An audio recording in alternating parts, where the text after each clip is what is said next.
Siad bhathóhaile ó Díghuid a cardja agus fáilte go machanel na YouTube. So in this one we have our first movie review, film review, and today I'm going to be reviewing Ken Loach's The Wind That Shakes the Barley 2006. This is a film about the War of Independence and subsequently the Irish Civil War. In my humble and considered opinion, it's the best. It's the uachtaráin, the cream of the crop in terms of Irish film, really. Definitely Irish history films.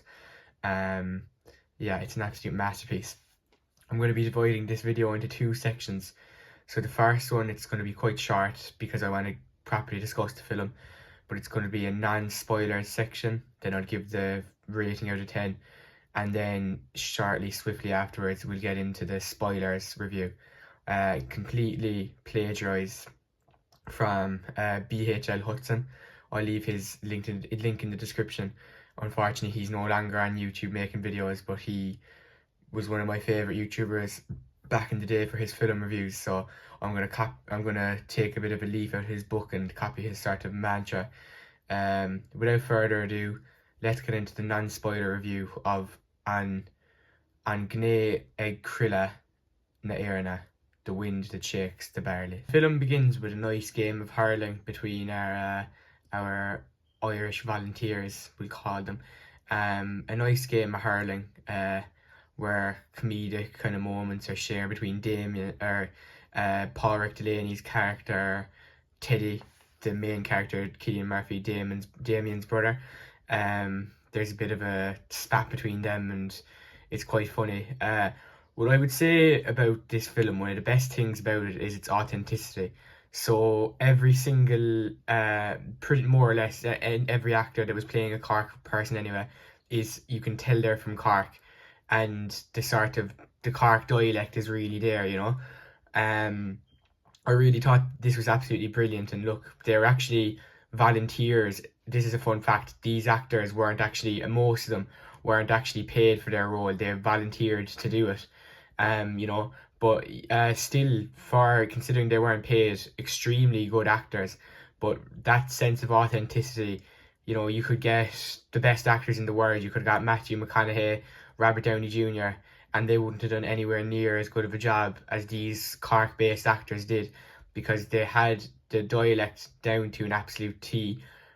Like, you know, I'm from Cork myself, as you can see, and it was just like I was watching, you know, my local village people talking.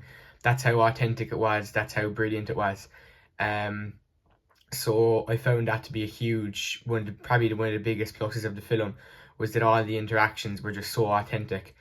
And the acting was good as well. It wasn't just poor. It wasn't just sort of poor actors. The acting was genuinely good, and it was authentic.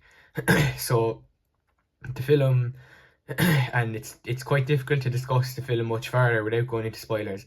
But what entices you? Why should you watch it? You know, it tells the story was probably the most crucial years of Irish history. The War of Independence from 1919 to 21, and after that the Civil War. It tells the story. It's all well and good picking up a history book and reading this stuff, and you see the horrors, and you're like, all you see is civilian casualties. You see civilian casualties named down on paper, but why this film is so important for every young Irish man and woman is because it lays down in front of you for your own very eyes. You get to see the realities of what went on in these crucial years of Irish history. That's why, in my view, it's so important that you make an effort to go out there and watch it. You know, if anyone watching this video who is knows me personally, I'd be only delighted to give you a loan of a copy of this DVD. If I don't know you, you know, I'd implore you to watch it. Just find a way to watch it, because it's all well and good to read history from a history book, but the events of this film, the way they capture the brutality of the Black and Tans, the way they capture IRA ambushes. It's all, you're going to learn so much. I mean, I sat down and watched the film again for this review, literally just there, and it's probably my seventh or eighth time watching it, but I find that I learn something new every time I watch it. It truly is just an absolute masterpiece. It should be said, written by and directed by two British people. Ken Lavery is Scottish, and the director Ken Loach, one of the best directors of all time probably, is English. So it's not told necessarily from a biased perspective. It lays out, in my opinion, an accurate description of what the Black and Tans were. It gives an accurate description of what the IRA men were. That it highlights that perhaps IRA weren't always perfect either. And it just gives you some insight into what it was like to be a civilian during these times. Look, with that being said, absolute masterclass of a film. I implore anyone who's watching this, particularly if you happen to be Irish, to watch it, take it in for yourself, learn something, and just enjoy it. And it should be said that it's an extremely heavy-hitting, powerful, at times difficult to watch film. It's quite tragic at times. But that being said, we must learn from history, because if we don't, we're doomed to make the same mistakes of our past. So that's why I'm imploring you to watch The Wind That Shakes the Barley. And I, John O'Gallagher, give The Wind That Shakes the Barley a 9.9 out of 10. So the War of Independence part of the film, we hear the arguments on both sides. So Teddy O'Donovan takes the pro-treaty stance, and his main rationale for this, he's not a big proponent of the treaty. He doesn't think the treaty is actually that good, but what he does know is that Britain promised immediate and terrible war if the treaty isn't ratified in Ireland. We must remember, if we're just looking at this from a historical angle, that the Black and Tans ultimately were disorganized, drunken, probably suffering from PTSD post World War One group of savages. They weren't really, the auxiliaries were, the RIC were, but the Black and Tans weren't really an organised army unit necessarily. At least they weren't anymore, because they probably were having so much PTSD post World War One. And what the British promised was they bring in their proper army, so proper real army, artillery, gunfire, etc. And some of this did happen anyway, obviously, because the pro-treaty side did use British guns and stuff against the anti-treaty side, but not to the level of what it could have been if Dáil Éireann and if the people didn't ratify the treaty, So this was always Teddy's number one concern. However, his brother Damien differs, and his brother Damien makes a really interesting point that, and this is probably a video for another day, but if you ask me, I would probably edge in the side of pro-treaty, and not even necessarily pro-treaty because I hate the divisive nature and that, but I like what Collins had to say. I think if we all followed Collins, we'd have if I'm saying everyone, every single Republican and nationalist followed Collins, what he was saying, I think we could potentially be looking at a very different Irish society today, but that's a video for another day. But Damien makes a fantastic point that I would, despite it being such an anti-treaty point, I would agree with it. That the treaty is not the will of the people, because technically the people voted 72% in favour, but that it's not the will of the people, it's the fear of the people. When the biggest empire in the world wages war against you, and you say that you don't want, and that if you don't sign this treaty, to then say that you agree with the treaty is it's not really your will, it's your fear. It's a fantastic point, and it will get you thinking. It'll get you thinking a lot about the philosophy of all of this stuff. But I suppose that's a key part of, and Damien actually says this in the church as well. This is where he says the quote, so it causes a lot of ruckus within the local community, the local village that he's living in.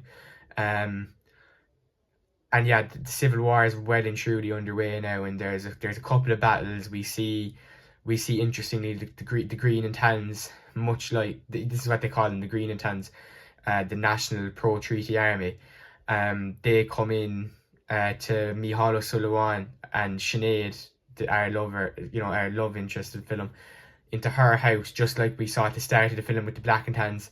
And look, they're not as barbaric, but they invade the house with guns. They're looking for they're looking for guns, like, with this sort of Westbrook little Shoneen fella who's been a little shit throughout the whole film. Even when he, in the War of Independence, he was a bit of a little shit, and he looks like Joseph Goebbels, and he's a skinny little weirdo.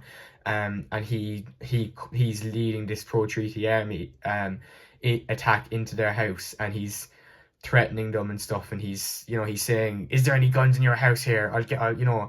And she said, and Sinead's mother and grandmother say, "You should be ashamed of yourselves, when we used to feed ye and give ye shelter during the war, and now look at ye, no better than the Tans invading our house and all this. You should be ashamed, you should be ashamed." And it's just really interesting to show, because this is so accurate. Like, this is exactly what would have been happening.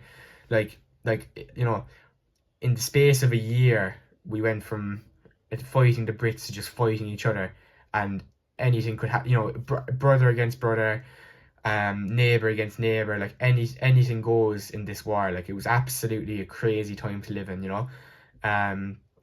But eventually, Damien and his anti-treaty IRA, including Dan, his friend, the train driver, are trying to get away and stuff, and they are eventually found they're put into prison by the Green and Tans, and Dan is actually shot dead by one of the Green and Tans. Dan is shot dead, and this is an extremely emotional moment. Like, Damien cries his eyes out. He's just, his best friend, essentially his brother in Connolly, has now been killed. So it's a difficult moment to stomach.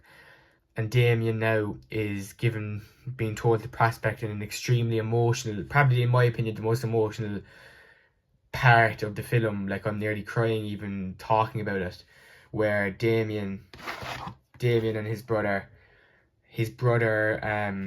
Teddy is begging him to say, "Where are the arms? Where are the arms, Damien? And please, you should be living your life with Sinead. You should be having beautiful kids. You should be living your life now, Damien. Get out of this war while you can. You never wanted to be in this war, Damien. Remember, you wanted to be a doctor. Go away and teach. Be a doctor. Just live your life with Sinead. Like, you can bring so much." He said, "We need people like you in this country." And he said as well that he hates the treaty. He hates to be in this uniform. He wants peace. That's what Teddy wants. But Damien isn't up for much negotiation. He says, "Is it going to be you or me?" he says. And Teddy's tried his best. He's tried to reason with his brother, but what he's told his brother, he was always the bright one out of this. But he says, "Look, Damien, so be it. If you don't change your stance, you'll be executed in the morning." So Damien writes his letter to Sinead, extremely emotional letter, saying his goodbyes, and Teddy unfortunately follows up on his promise. Teddy leads the order. He says, "Attention, fire, get ready to reload, fire," and the pro-treaty forces kill Damien O'Donovan. As I said earlier, Damien shooting Chris Riley was foreshadowing to this moment where Damien's brother Teddy kills his own brother Damien. And it's it's just such a heavy scene. Like, it's so, you see what these lads have been through. They've been through so much just in the film, and we, the audience, haven't seen what they have been through growing up. They've grown up together. They've laughed together. They've probably cried together. They've probably fought each other. They've hugged each other, definitely. Like, it's just such an emotional moment. Such an awful emotional moment. And Teddy is bawling his eyes out, and he eventually calls to the O'Sullivan household and breaks the sad news to Sinead.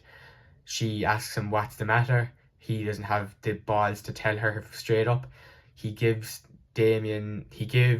her the letter from Damien, and she's confused. But then, crucially, and I should have mentioned this earlier, that's my fault, Micheál O'Sullivan, Sinead's young 17-year-old brother who died, really looked up to Damien.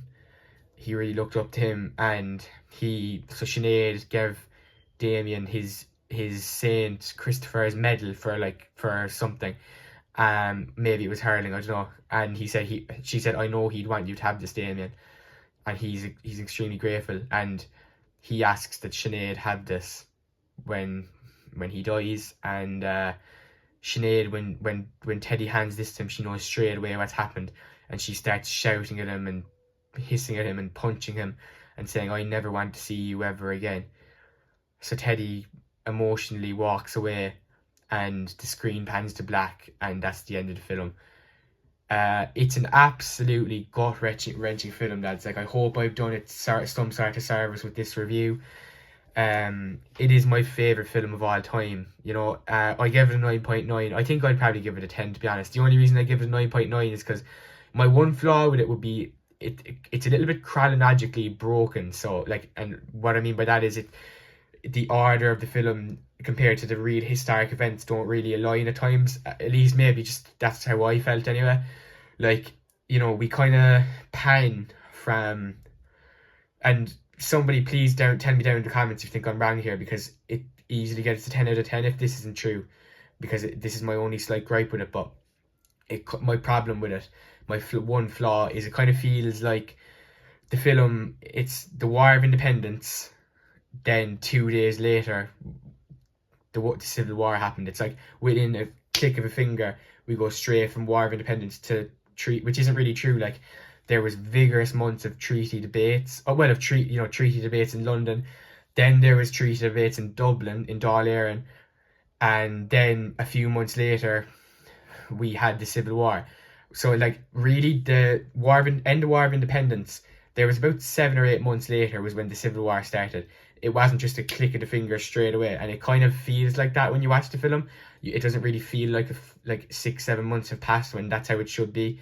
I don't know. Look, that's just a tiny flaw. As I say, if anything, it takes 0.1 off my score. I would probably still give it a 10 out of 10 because it's such the good completely overrides that little flaw I have, and that flaw I have mightn't even be legitimate. And if anybody has any rebuttals who's watched the film, please by all means leave it down in the comments below. But yeah, as I say, look, I'll stick to my kind of gut feeling. I'm going to give The Wind That Shakes the Barley and Gné Éire Crilla na Éireanna a 9.9, nay point nay out of 10.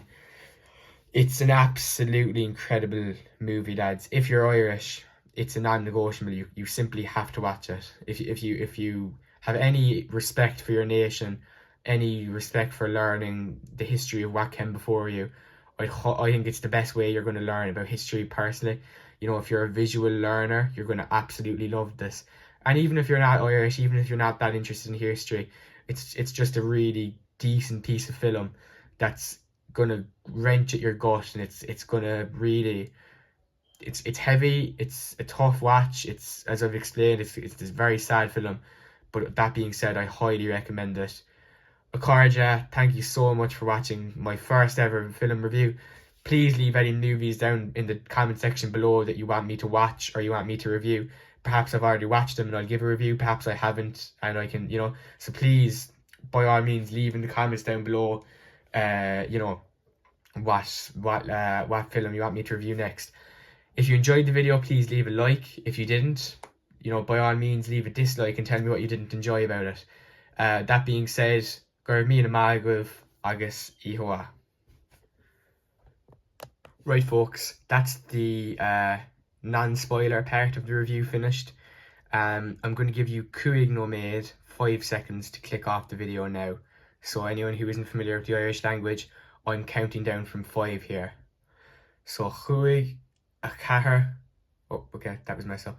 A Chúig, a Cahar, a Tree, a Dó, a Chain.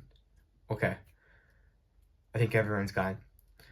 So to me, my favourite part of the film was when Thanos came naked and started jacking it. Oh wait, what? Okay, surely now you're gone after hearing that. Surely be to God. Okay, grand. So, Wind That Shakes the Barley, spoiler version. This is, look, no messing, lads. If you haven't watched the film, unless you don't care about spoilers, I suggest you click off now. You have been warned. Look, um, the Irish Times said thoughtful, powerful, and moving. I would absolutely echo those sentiments. Even though, funnily enough, the Irish Times was still going at this time and probably would have been condemning the likes of the IRA at the time, to be honest. But that being said, they definitely in 2006, when the movie was released, gave a very correct portion of it. So the very opening scene after the hurling, as I mentioned, where we get introduced to our sort of villain of the story, the Black and Tans. So the Black and Tans invade Sinead, who's their sort of love interest in the film for Cillian Murphy. They invade Sinead's house, and because they've seen that they were playing the game of hurling, and the main commandant of the Black and Tans regiment, it sounds like they're from Yorkshire in England, say, "Listen here, you Mick Sturts. All public gatherings are banned, and that includes your poxy little games," referring to hurling. Then they asked to call out the names of all of the lads who are playing hurling, and one of those, so they all give them. They actually make sure to anglicise their name. For example, our first character who goes on to play a big role in the film, Connor. Connor says his name is Connor Sullivan, not Connor O'Sullivan, because Connor Sullivan is the anglicised version of his name. And they say yes. But eventually, young Sinead, our love interest little brother, young Mícheál Ó Súilleabháin, gets asked his name. And his response is defiant and swift. "What's your bloody name? What's your name?" "Is Gaeilge Mananum, Tom Mícheál Ó Súilleabháin Fuse." That means, "My name is Irish. It is called Mícheál Ó Súilleabháin." And the Black and Tan replies to him, kind of saying, "It's not riddles we're looking for. We want your name in English." And Mícheál refuses to give his name, and he doesn't just refuse, he actually starts to fight the Black and Tan officer. And this leads to absolute war. In fairness to Mícheál, he gets a good hit on him. He actually knocks him to the ground, but then he's overflowed by 3 or 4 of the regiment. And they go into Mícheál's grandmother, Peggy's, chicken coop and torture Mícheál to death. So it's an absolute chilling way to start the film, where we witness the torturing of a 17-year-old boy who was killed for saying his name in English. And it's an absolutely horrible scene. It's just so heartbreaking and sad. I suppose powerful, as the Irish Times would say. And so as we advance on, Mícheál's funeral happens, the house is getting refurbished, and Damien, our main character, is ready to go off to London to become a doctor, which has been what he's sort of been trying to pursue his whole life. Now Damien is met with some challenge and contest from his local friends. They outlined that Mícheál hasn't been the first innocent person to die. Young Connor was out cutting turf, and the Black and Tans murdered him. Countless other examples where Black and Tans murdered innocent civilians in their area, young fellas, young people, on suspicion that they were in the IRA. And our Cillian Murphy's character Damien is put under a bit of pressure to stay in Ireland and stay and fight. They say, Connor Sullivan says, we need you now more than ever, Damien. They need him now more than ever. Damien has some replies to this. He thinks that they're all absolute fools. And then he's met with being called a traitor. You're a traitor, Damien. And Damien famously says, Ned, do you plan to take on the British Empire with your Hurley? Which, in fairness to Damien, is a fair point, and it's quite a powerful point. But Damien's future love interest in the story, Sinead, then tells him, "So Damien, are we all to buy a one-way ticket to London? Is that it?" Damien, kind of pissed off, runs away then, because he knows he has nothing else to say back to that. Look, Damien didn't listen to them. He went off to the train station anyway, and he's just about ready to go on the train. Now, luckily, a Black and Tan or well, unluckily, really, I suppose, a black and tan is verbally abusing the two Irish train men. A character called Dan, who will go on to be a very important one in the play, in the film story, is getting verbally abused, and actually he ended up being physically abused by this black and tan. Um, yeah, because he basically, I don't even know. Dan was in charge of the train, and the black and tan wanted. I don't even know what the black and tan wanted, honestly. But he was just, hurling abuse at the two train drivers. He told Dan to, evacuate the people off the train or something, and Dan said he will not start the train until you stop this or something. And yeah, Dan is subsequently beaten up. So is his partner, who's an elderly Irishman. They're both beaten to near death, really. And then the tans stop, the train goes, and Cillian Murphy's character of Damien helps Dan up and helps the two of them get better. So Damien misses his train.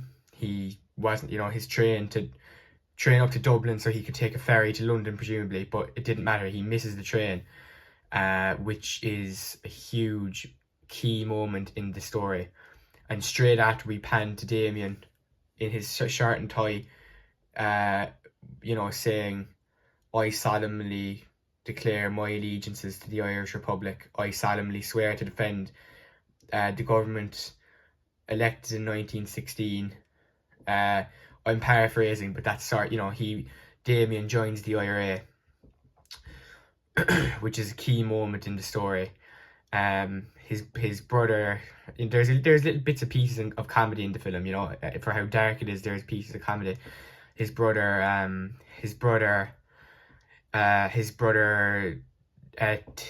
Teddy, says that I would have bait the shit out of you, Damon, if you'd gone and I knew you wouldn't go. So fair play.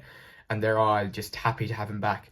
And then straight after that, we get our first sort of IRA tactics training scene, which is interesting. And they warn him of, you were looking down at your shoes, you'd be looking down at your corpse next.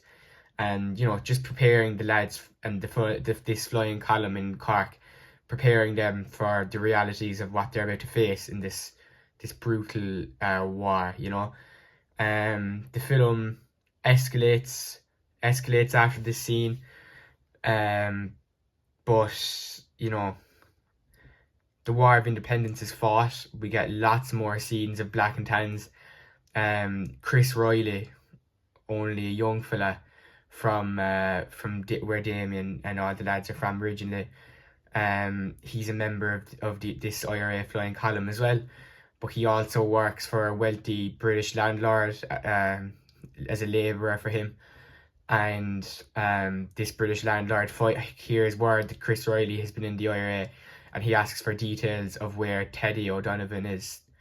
And he's basically, Chris Riley, this young 16-year-old, is basically told that you either give us this information or you and your family will suffer. That's what he's told. You will suffer, you and your family.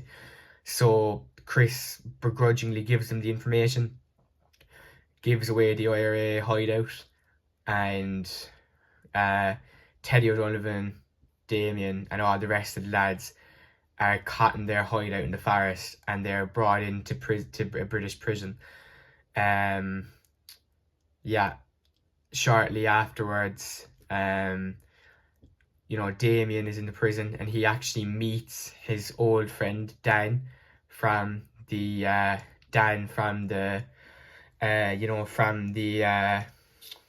train station.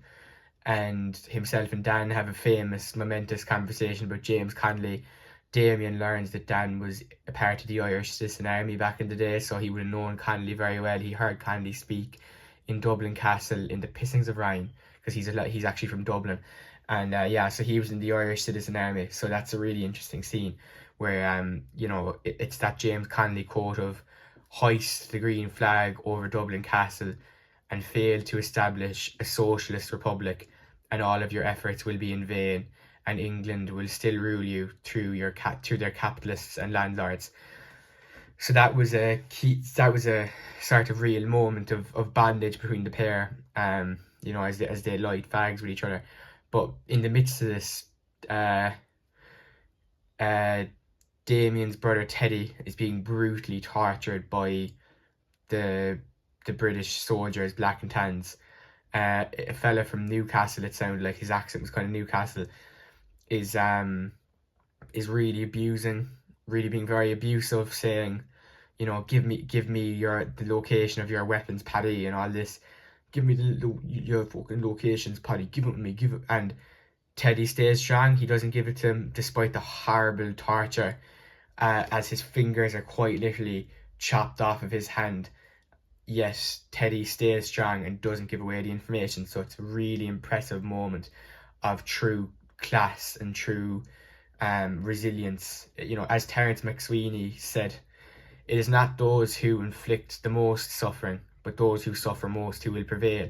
And Teddy does prevail, because there's a young Scottish British Army officer whose father is from Donegal, so he has a little bit of a allegiance to Ireland in that sense. And he said he would not have the death of any of these men in his conscience. And he releases all but 3 of the IRA prisoners in the jail. Only 3 unfortunately don't escape, and those 3 were subsequently tortured to death by the British officers.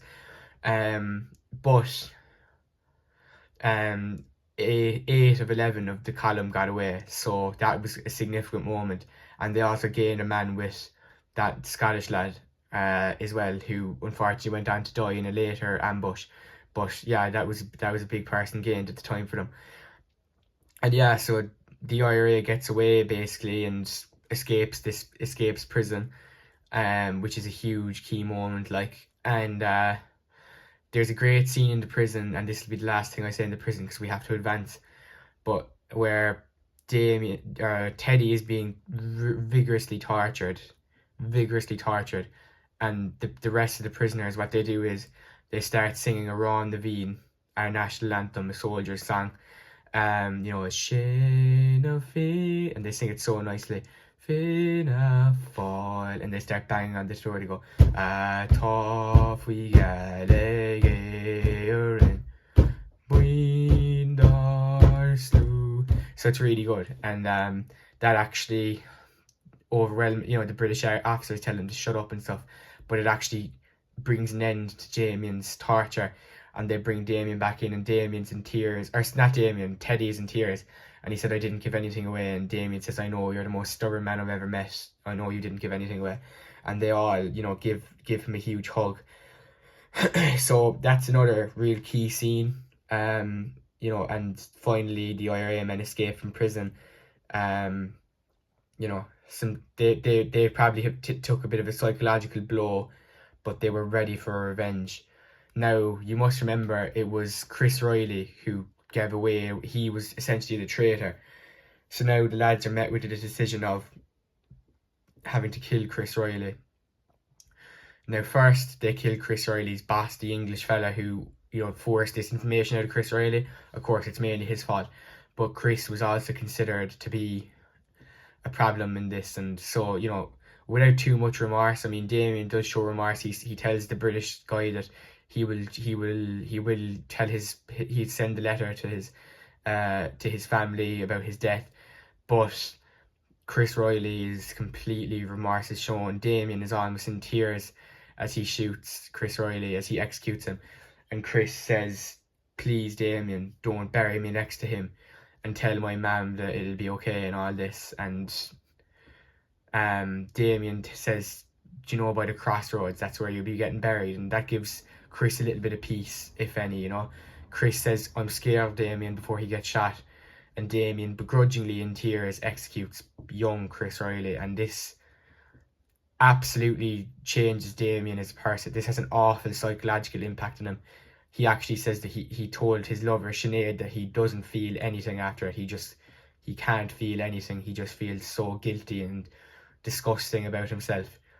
But the argument was that it had to be done because ultimately Chris Riley, not necessarily willingly, but he sort of was a traitor, you know, if you're being really harsh and factual about it. So it's an awful scene. It's heartbreaking, but it's a bit of foreshadowing. It's a bit of foreshadowing for what is later to come.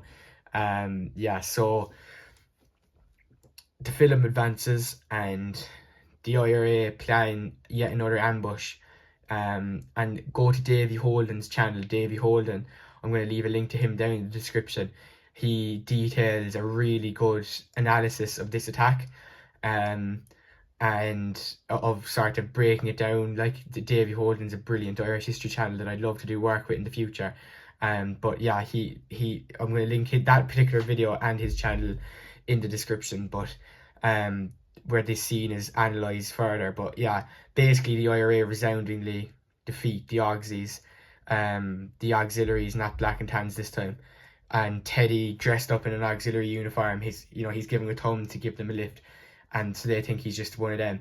And then Teddy gets out his gun, bang in the face to two of the Auxies, fucking dead, and then throws a bomb into the rest of the place. Unfortunately, young Scottish, ex-British soldier is killed in the attack, but the rest of the lads survive. So that's 7 out of 8 IRA men staying, and they gain a load of weapons. So this was such a significant attack down this side of Cork, because about a week later, the treaty was declared. So the War of Independence segment of this film is now over, and now we're getting into the treaty and Civil War part of the film. So there's obviously a big celebration that a treaty is, peace is within our grasp. A treaty has been signed between the British delegates and Irish delegates. However, this peace is not to last for too long. As this peace isn't going to last for too much longer. The Irish, basically the terms of the treaty are laid out into a cinema. And at first it sounds good. Ireland is now a free state. We have our own flag. We have autonomy on our economic relations, etc., etc. We have our own parliament, even though we had the Dáil Éireann since 1919. We still technically have our own parliament now, so people see these as all positives. However, then the negatives of the treaty come around. So you've got your oath of allegiance, still Dominion status within the British Empire, and partition. Northern Ireland remains in the UK. So yeah, there was huge contentions over this, and obviously this is what actually led to the Civil War in Ireland. So yeah, the Civil War in Ireland, and part of this film, it opens up a totally new can of worms altogether.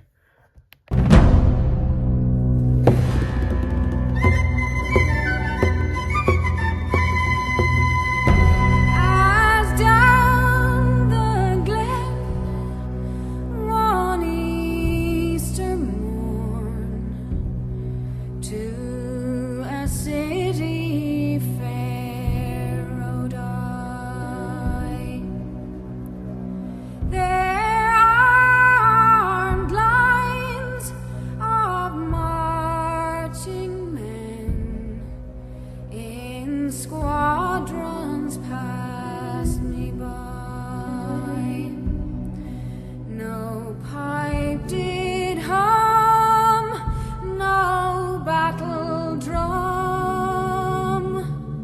did sound its loud tattoo.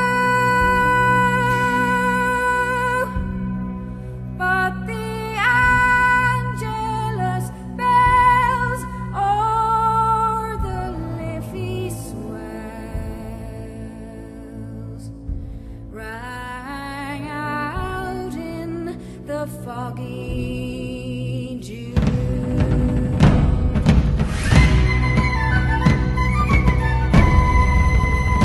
Right proudly high in Dublin town hung they out the flag of war. 'Twas better to die 'neath an Irish sky than at Sublour Sudel Bar.